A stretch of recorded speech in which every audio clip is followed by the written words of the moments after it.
ইসকনের প্রধান কেন্দ্র নবদ্বীপ মায়াপুরে পালিত হলো ২৭তম গীতা জয়ন্তী মহোৎসব। উপস্থিত দেশ বিদেশের কয়েক হাজার ভক্ত।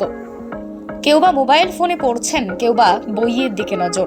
এমনই ভাবে কয়েক হাজার মানুষের উপস্থিতিতে প্রতি বছরের ন্যায় এবছরও ইসকনের প্রধান কেন্দ্র শ্রীধাম মায়াপুরে মহাসমারোহে যথাযথ মর্যাদার সঙ্গে পালন করা হলো ২৭তম গীতা জয়ন্তী মহোৎসব।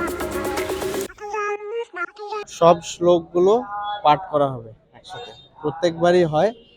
তো আপনাদের সবার নিমন্ত্রণ, আপনার মায়াপুরে আসেন আর গীতা পাঠ করুন আর আনন্দ উপভোগ করুন।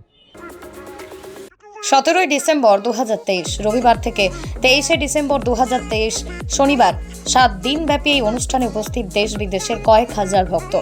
শ্রীধাম মায়াপুর এখন বিশ্ববাসীর কাছে পারমার্থিক জ্ঞান আহরণের অন্যতম পীঠস্থান। ভক্তি বেদান্ত গীতা একাডেমি ভারতবর্ষে বিশেষত বাংলা, ইংরেজি, হিন্দি ভাষায় গীতা স্টাডি কোর্সের মাধ্যমে শীল প্রভুপাদের গীতা ও ভাগবত পড়ার সুবর্ণ সুযোগ করে দিয়েছে।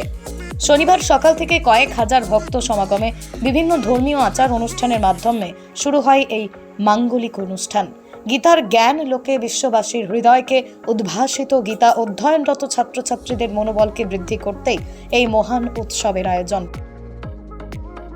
শুভদিন। ইসকনের প্রধান কেন্দ্র শ্রীধাম মায়াপুরে ৭ দিনব্যাপী গীতা জয়ন্তী পালন করা হচ্ছে।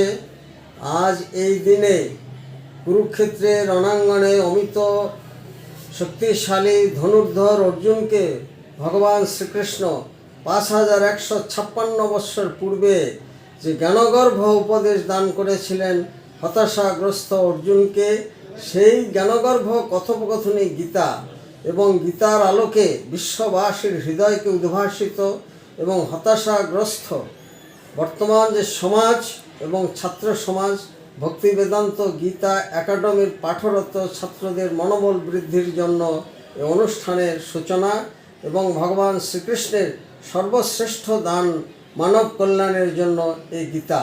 সুতরাং সকলেরই গীতা পাঠ করা জাতি, ধর্ম, বর্ণ, রাজনৈতিকতার ঊর্ধ্বে উঠে অবশ্য প্রয়োজন।